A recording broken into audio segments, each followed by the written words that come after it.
I've always wondered about these plaques at the side of the road, commemorating battles that no one talks about. This one talks about a battle that happened more than 100 years ago.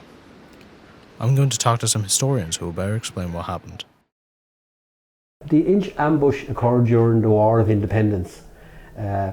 This was a chance for the North Wexford Brigade, the flying column. These were the active service unit, probably about 25 men, to strike a blow against the RIC and make a few bob. The unit involved in that was known as the North Wexford Brigade Flying Column. So flying columns are essentially mobile military units.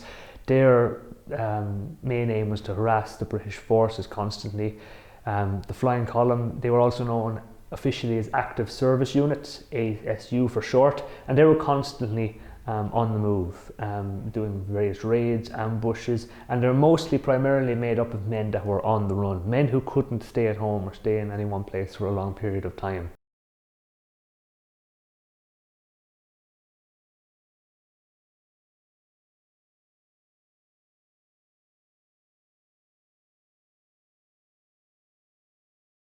Their intention was to ambush a lorry that was going to be coming through just after Inch, coming to Gorey with a payroll for the officers. Local scouts would have brought them all the way along. They would have ended up in, we'll say, Monaseed, coming all the way over to Cranford. They'd been brought by scouts, but eventually they would have made their way to Kynlearn. And the final two scouts at Kynlearn was a John Sheridan and another cabinet man. And they would have led them into their final position up over what's called Manus Rocks. If you're ever going to Inch from Gorey, where the monuments are to the 1798 and the 1916, they're all there. There was a high sort of a cliff on one side, or I've been up on it, it's about 50 foot, about 40 foot above the road. So they would have gathered along there, 25 in all, spaced out over 5 to 10 yards each, armed with rifles and shotguns. But it chose the ambush site because you had a high point in which they could look down and ambush any people down below, and also there were several bends in the road. So once they crossed one bend, they weren't able to see what was in front of them, and they could block the road, and it was just very suitable for an ambush. They also had a landmine made by a man called Daniel Byrne.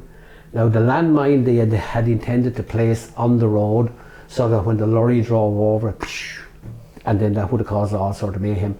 But it coincided, the ambush coincided with the day there was a fair on in Gorey, so they decided not to use the mine because they just didn't know who was going to cycle into the trap or drive into the trap. So they were in position anyhow, probably from early morning, but by 11 o'clock there was no sign of this patrol coming, so there was talks about calling this off. So 12:30, just about to give the whistle to go, lads, get back home because it's getting late in the day now. And but as they were about to go, one of them spotted an RIC cycle patrol of 5 to 6 officers who were coming from Culgraney via Inch onto Gorey to probably do their shopping, but they would have been armed.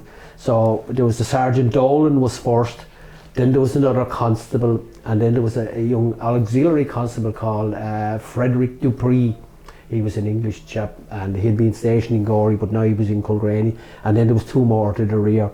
So when these lads cycled into, we call it the kill zone, somebody fired the first shot, probably a little bit early, so the last 2 didn't quite get into it, but the 3 that were in the centre, they took the majority of the fire. The sergeant was hit in the leg and in the wrist. Dupree was shot in the chest, but they still managed to get into a ditch by the side of the road and return fire.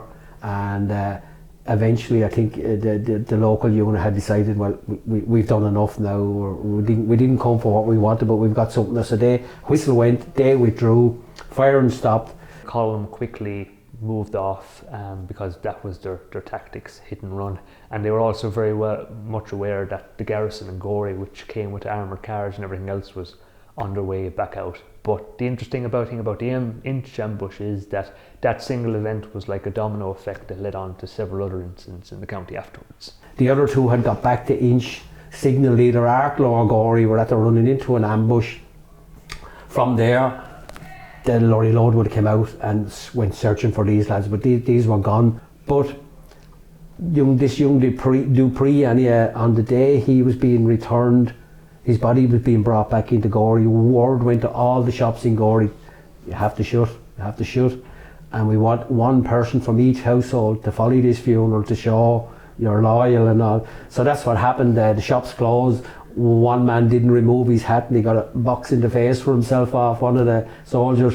So his remains were brought then to the Methodist Church in Gorey, from there to the railway station, from the railway station then by train to Dublin onto a frigate. Reprisal, the local army then decided, let's teach these lads a lesson. So Sean Etchingham, who was one of the leaders in North Wexford, he had a bakery in Courtown on Main Street. There was a landmine put into that and it was blown up. And Mrs. Veeney up on North Parade, her house, they were given a warning to get their stuff out, and her house was blown up. Toss Burns of Inch, the pub, it was ransacked because they allowed, he must have known about this, so they ransacked the pub. And finally there was a Kenny's of Ballycale on the Ballycanoe Road. Their house, the two brothers, they eventually went to Australia or New Zealand, but their house was blown up